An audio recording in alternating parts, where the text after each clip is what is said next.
Welcome everyone. আজকের ভিডিওতে আমরা আলোচনা করব 2024 সালে অর্থাৎ আজকে সংগঠিত হওয়া মাধ্যমিকের ভূগোল পরীক্ষার সমস্ত শর্ট প্রশ্নগুলোর উত্তর। এখান থেকে আপনারা জানতে পারবেন যে কে কটা শর্ট প্রশ্ন ঠিক করতে পারলো।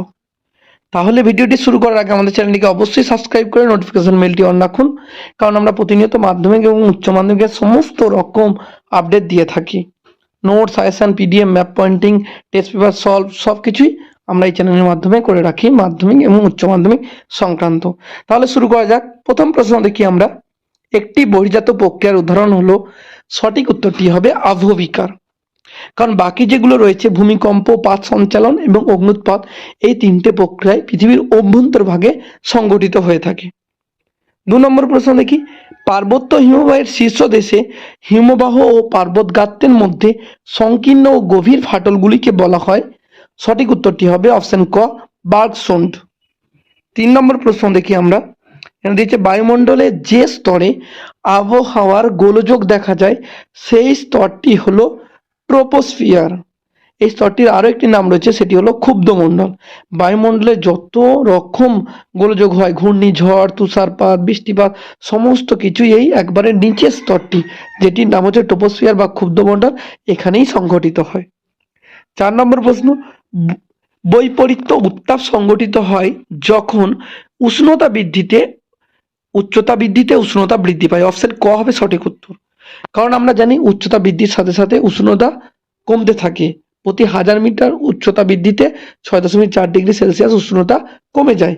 কিন্তু বৈপরীত্য উত্তাপের ক্ষেত্রে যখন উচ্চতা বাড়বে তার সাথে সাথে উষ্ণতাও বাড়বে, তখন সেখানে বৈপরীত্য উত্তাপ দেখা যাবে।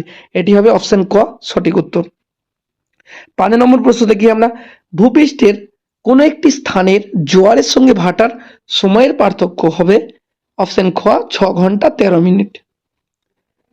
6 নম্বর প্রশ্ন দেখি আমরা, সমুদ্রের যে স্থানে উষ্ণ ও শীতল স্রোত উভয় মিলিত হয় সেই স্থানটাকে বলা হচ্ছে হিমপ্রাচীর। পরের প্রশ্ন দেখি আমরা, বিষাক্ত নয় এমন একটি বর্জ্যের উদাহরণ হচ্ছে অপশন ক ধানের খোসা।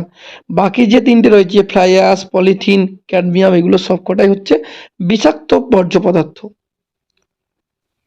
8 নম্বর প্রশ্ন দেখি আমরা, ভারতের উত্তরের পার্বত্য অঞ্চলে অবস্থিত একটি লবণাক্ত হ্রদের নাম হলো প্যাঙ্গন হ্রদ। 9 নম্বর প্রশ্ন দেখি আমরা, ভারতের একটি মুখ্য ব্যবচ্ছিন্ন অঞ্চল হলো শিলং মালভূমি। ভারতের একটি মুখ্য বৃষ্টিচ্ছায়া অঞ্চল শিলং মালভূমি, এটি শিলং রাজ্যে অবস্থিত। পরের প্রশ্ন দেখি আমরা, ব্যাসল্ট শিলার আবহবিকারের ফলে সৃষ্ট মৃত্তিকা হচ্ছে কৃষ্ণ মৃত্তিকা বা রেগুর মৃত্তিকা। পরের প্রশ্ন দেখি আমরা, ভারতের কেন্দ্রীয় কার্পাস গবেষণা কেন্দ্র। আমরা এর আগেও বারবার বলেছিলাম গবেষণা কেন্দ্রগুলোর মধ্যে থেকে একটি আসবেই।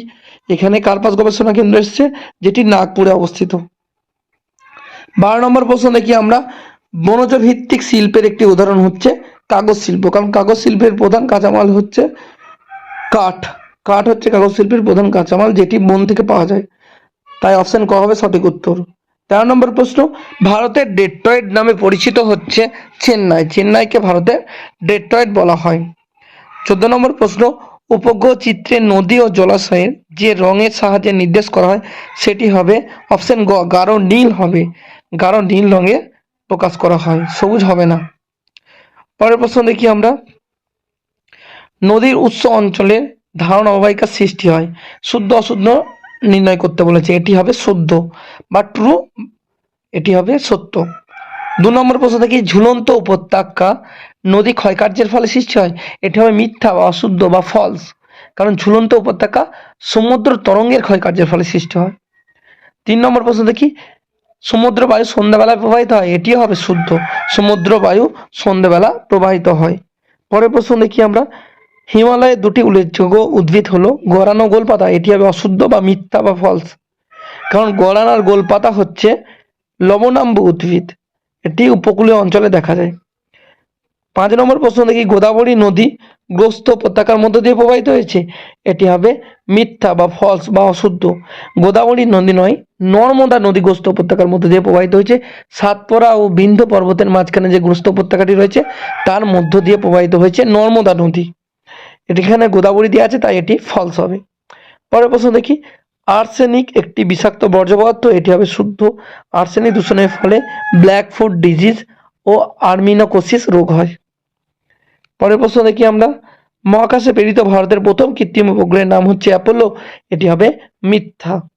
তাহলে এখানে 4টে মিথ্যা বা ফলস হলো আর 3টে সত্য হলো, ভালোভাবে মিলিয়ে নিতে পারো। পরের প্রশ্ন দেখি আমরা, শূন্যস্থান পূরণ করতে বলেছে।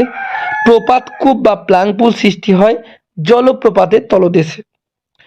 2 নম্বর প্রশ্ন দিয়েছে, বায়ুপ্রবাহ ও সমুদ্র স্রোত বিক্ষিপ্ত হয়ে কোরিওলিসিস শক্তির প্রভাবে, এই দুটো বিক্ষিপ্ত হয় কোরিওলিসিস বলের প্রভাবে বা শক্তির প্রভাবে। পরের প্রশ্ন, নিরক্ষীয় অঞ্চলে কোন ধরনের বৃষ্টিপাত দেখা যায়? পরিচলন বৃষ্টিপাত দেখা যায়। এখানে প্রত্যেকদিন বিকেলবেলা বা অপরাহ্নে বৃষ্টিপাত হয় প্রচুর পরিমাণে, সারাদিন সূর্য লম্বভাবে কিরণ দেয় এবং বিকেল থেকে সারা রাত বৃষ্টিপাত হয় পরিচালন পদ্ধতিতে, কারণ ওই জলীয় বাষ্পগুলো উপরে উঠে যাচ্ছে এবং ওটি মেঘাকারে বিকেলবেলা নেমে পড়ছে। তবে শীতল ল্যাব্রাডর স্রোতের প্রভাবে নিউ ফাউন্ডল্যান্ড অঞ্চলে শীতকালে তুষারপাত হয়, এখানে হবে শীতল ল্যাব্রাডর স্রোত। পরের প্রশ্ন দেখি, ব্যবহৃত ইনজেকশনের সিরিঞ্জ একটি চিকিৎসা সংক্রান্ত বা সংক্রামক বর্জ্য পদার্থের উদাহরণ। পরের প্রশ্ন, ন্যাপথা তৈল রসায়ন শিল্পের বা পেট্রোকেমিক্যাল শিল্পের প্রধান কাঁচামাল।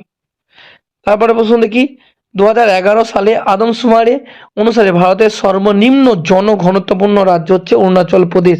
সব থেকে জনঘনত্ব কম ছিল অরুণাচল প্রদেশের, আর জনসংখ্যা সব থেকে কম ছিল সিকিমের। এরপরে দেখি আমরা 6টি প্রশ্নের উত্তর দিতে বলছে। চুনাপাথর যুক্ত অঞ্চলে নদীর ক্ষয়কার্যে কোন প্রক্রিয়া প্রাধান্য দেখা যায়? দ্রবণ ক্ষয়।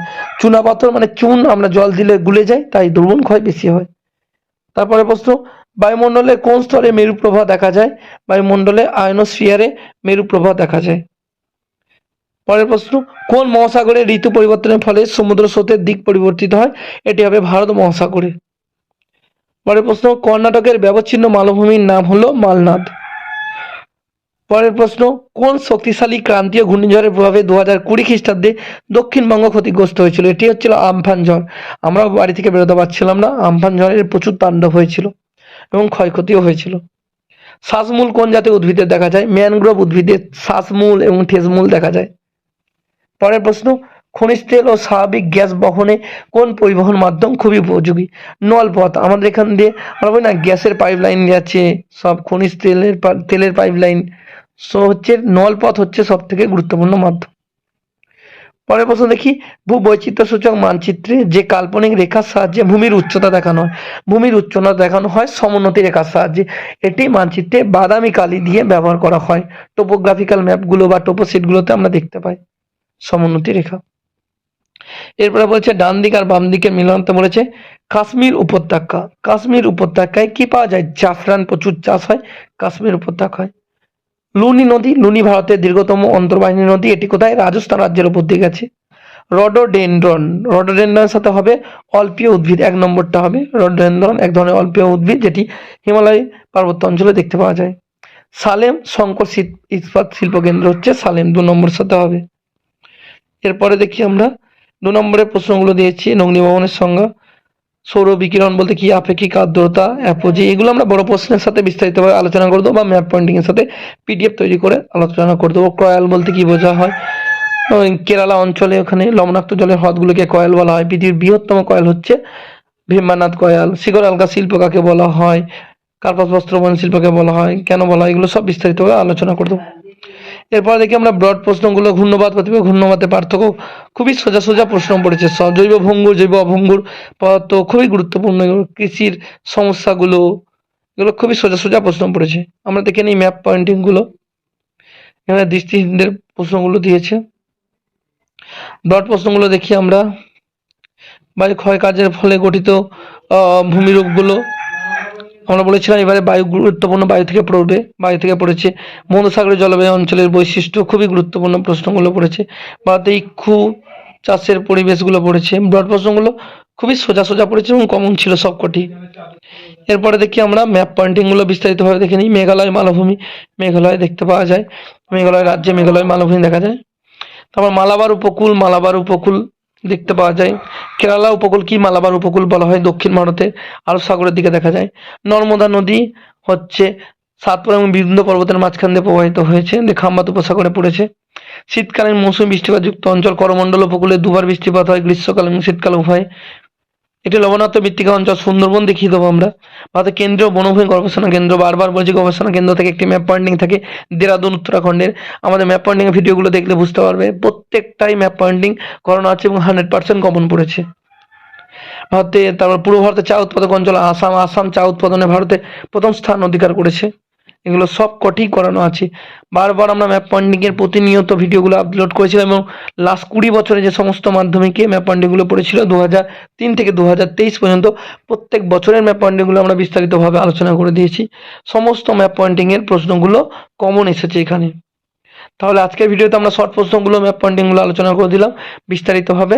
এগুলো মিলিয়ে দেখুন কার কত নাম্বার হলো, এবং পরবর্তী ভিডিওতে আমরা বিস্তারিতভাবে ব্রড প্রশ্নগুলো আলোচনা করে দেবো এবং ম্যাপ পয়েন্টিংগুলোর অবস্থানগুলো ভিডিওর মাধ্যমে আলোচনা করে দেবো। আর আমাদের চ্যানেলটিকে অবশ্যই সাবস্ক্রাইব করে নোটিফিকেশন বেলটি অন রাখুন।